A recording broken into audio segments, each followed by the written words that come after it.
یہ بتائیے P T I کے اندر اڈیالہ ملاقاتوں پہ لڑائی کا آغاز بھی شروع ہو گیا ہے، اور اسی کے ساتھ جو مسٹر عمران خان ان کی جو بہنیں ہیں، تینوں بہنیں روز بروز کبھی گرفتار ہوتی ہیں، کبھی حراست میں آتی ہیں، کبھی واپس چلی جاتی ہیں. آنکھ مچولی والا معاملہ اڈیالہ جیل کے باہر کیوں چل رہا ہے کافی اچھا، دنوں سے؟ ہم اکثر یہ پہلے بھی بات کرتے رہے ہیں کہ چل دیکھیں کیا رہا ہے؟ گروپنگ ہے. گروپنگ جو ہے نا، ایک تو کسی پارٹی میں 2 دھڑے بن جاتے ہیں، کسی پارٹی میں 3 دھڑے بن جاتے ہیں. جی اب چونکہ بانی چیئرمین جو ہیں اس جماعت کے، وہ خود جیل میں ہیں، تو یہاں پہ ہر شخص ہی چلتا پھرتا پی ٹی آئی کے اندر ایک دھڑا ہے. کوئی دھڑا بشرا بی بی کو نہیں مانتا، کوئی علیمہ خان کو نہیں مانتا، دوسرا دھڑا جو ہے وہ بیرسٹر گوہر کو نہیں مانتا، تیسرا دھڑا علیم ان گنڈا پور پہ الزام لگاتا ہے کہ یہ جو ہے کسی اور کے ہاتھوں میں کھیل رہے ہیں اور یہ کسی اور کے پلیئر ہیں. اچھا، اس پہ انہیں اپنی پوزیشن کلیئر کرنے کے لیے وہ جو ہے نا وہ چڑھ دوڑتے ہیں مختلف اداروں پہ، تاکہ ان پہ کوئی شک نہ کیا جائے. وہ ان کی باڈی لینگویج مجھے اب آج کل اس طرح کی لگنا شروع ہو گئی. شبلی فراز کے کردار کو کوئی مشکوک کہتا ہے، کوئی اسد کیسر کے کردار کو مشکوک کہتا ہے، اور کچھ لوگ باہر چلے گئے ہیں، ان کو ویسے بگوڑے کہا جاتا ہے. وہ شہزاد اکبر اور شہباز گل وغیرہ جو ہوتے تھے، وہ شہباز گل کا ذکر آتا ہے تو وہ مجھے یاد آتا ہے، وہ ویل چیئر پہ جب جا رہے تھے اور ہم لوگ دعا کر رہے تھے کہ اللہ تعالیٰ جو ہے نا وہ ان کو صحت دے دے، اور ان کا سانس نہیں نکل رہا تھا اور وہ جس طرح معافیا مانگ رہے تھے. تو اور اسی طرح شہزاد اکبر صاحب غائب ہیں.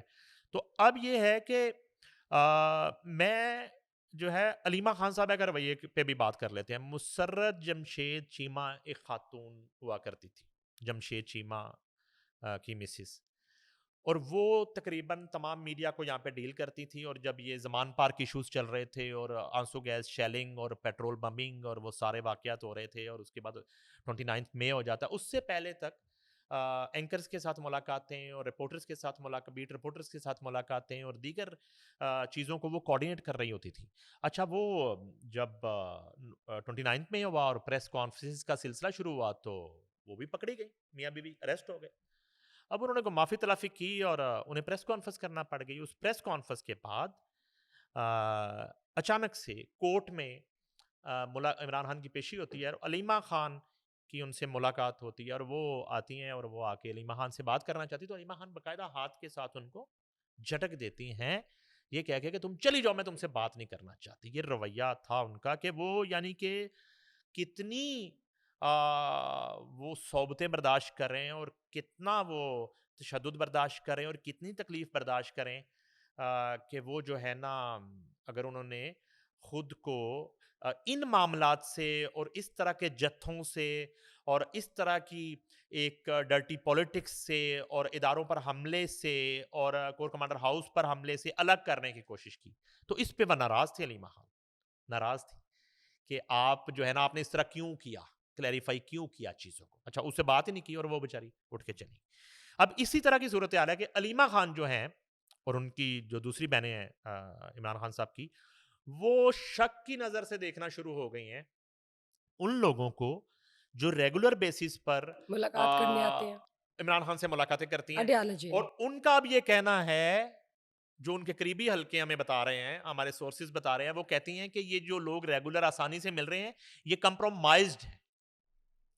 یہ لوگ جو ہیں یہ پی ٹی آئی کے ساتھ کھلواڑ کر رہے ہیں، یہ ہمارے ساتھ کھلواڑ کر رہے ہیں، اور یہ کمپرومائزڈ لوگ ہیں، یہ ایجنٹ ہیں، اور یہ صرف پی ٹی آئی کو نقصان کرنے کے لیے پی ٹی آئی کے اندر یہاں تک نوبت آ چکی ہے. یہ میں آج کی تازہ ترین آپ کو بات بتا رہا ہوں. یعنی کہ انہیں اب کسی پہ یقین ہی نہیں ہے کسی پی پہ ٹی آئی کے یقین نہیں اندر. ہے، کسی پہ یقین نہیں ہے. ان کے ساتھ جی وہ جی. جو غالباً سنی تحریک حامد رضا ہیں، ان کا بھی تقریباً یہی ملتا جلتا موقف ہے علیمہ خان تو والا. اب نیکسٹ موو کیا ہوگی ان اب کی؟ یہ ہے کہ جو بھی یعنی کہ وہ اس لسٹ سے ہٹ کے ملتا ہے اس پہ شک کیا جاتا ہے. خود جو ہے وہ آئے روز وہ اڈیالہ کے باہر جا کے ایک تماشا لگانے کی کوشش کرتی ہیں، اور وہ صرف میڈیا لینے کے. میں ایک مزے کی بات بتاؤں آپ کو، جائے میں چیلنج کرتا ہوں آپ اڈیالہ جیل کے باہر 2 دن کے لیے، 3 دن کے لیے، 1 ہفتے کے لیے میڈیا ہٹا دیں، کوریج پر پابندی لگا دیں. اگر ایک بھی واقعہ ہو گیا کہ علیمہ خان نے اور ان کی بہنوں نے اندر جانے کی کوشش کی ہے، کوئی پولیس کے ساتھ لڑائی جھگڑے کی کوشش کی ہے، یا انہیں حراست میں لے لیا گیا، یا وہ خود زبردستی جو ہے وہ پولیس کے وین میں بیٹھ گئیں، اس طرح کا کوئی بھی واقعہ ہوگا نا، تو میں صحافت چھوڑ دوں.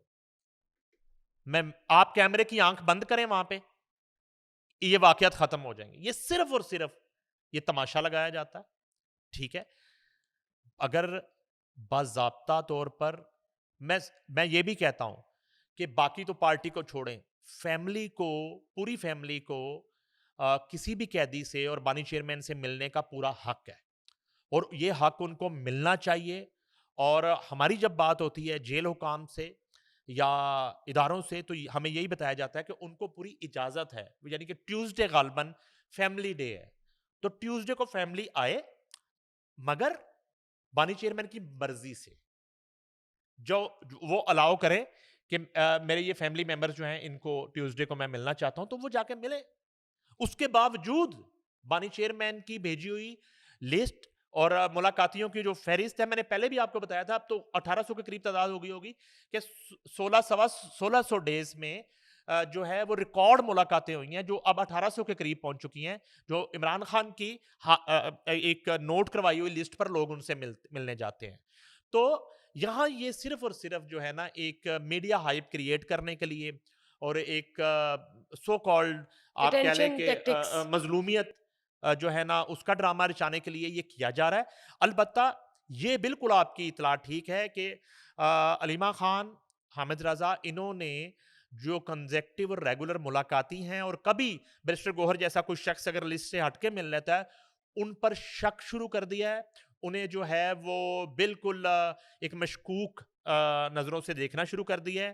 اور مجھے جا کے اطلاع ہے, یہ بھی علیمہ خان نے کہا ایک روز قبل کہ جس طرح آپ لوگ اپنا نام لسٹ میں ڈلواتے ہیں اور جہاں سے آپ پرمیشن لیتے ہیں, تو آپ وہیں سے میری بھی پرمیشن لے کے دکھائیں, وہیں سے میری بہنوں کی پرمیشن بھی لے کے دکھائیں, اور ہمیں بھی اسی طرح لے کے جایا کریں. میں نہیں سمجھتا کہ اگر عمران خان علیمہ خان سے ملاقات کرنا چاہتے ہیں تو علیمہ خان کو عمران خان سے ملنے سے کوئی روک سکتا ہے. وینا ملک جو ہیں, جی, محترمہ وینا ملک, اچھا ایسے لوگوں کی وجہ سے دوبارہ لوگ ان کو دیکھنا شروع کر دیتے ہیں اور ان پہ ٹرسٹ کرتے ہیں. اچھا, وینا ملک یہ تقریب جو ہے ایک میوزک پروموٹر ہیں, پہلے وہ نقدہ توکھا والے سنگر نہیں, ان کے مینجمنٹ کرتے تھے, جی, اور وہ جو اپنے انترے بدل لیتے ہیں, ذرا سا دبکا آئے تو انترے بدل لیتے, تو گانے بدل دیتے وہ 2 سر منٹ میں, کبھی گانا وہ ادھر کا لکھ دیتے, کبھی ادھر کا, وہ ہمارے پوڈ نہ ادھر کاسٹ کے کے بعد رہے نہ ادھر کے رہے. وہ ہمارے پوڈ تو کاسٹ کے بعد انہوں نے لیرکس چینج کیا تھا ہاں گانے کے. ایگزیکٹلی, نہ ادھر کے رہے نہ ادھر کے رہے. تو یہ پہلے ان کو مینج کرتے تھے. اب جو ہے کیسر ندیم گڈو جو ہیں, ان کے کچھ صاحبزادے شاید وہ سنگنگ کرتے ہیں, تو یہ کیسر ندیم گڈو کے بھتیجے کی شادی تھی ساہیوال میں.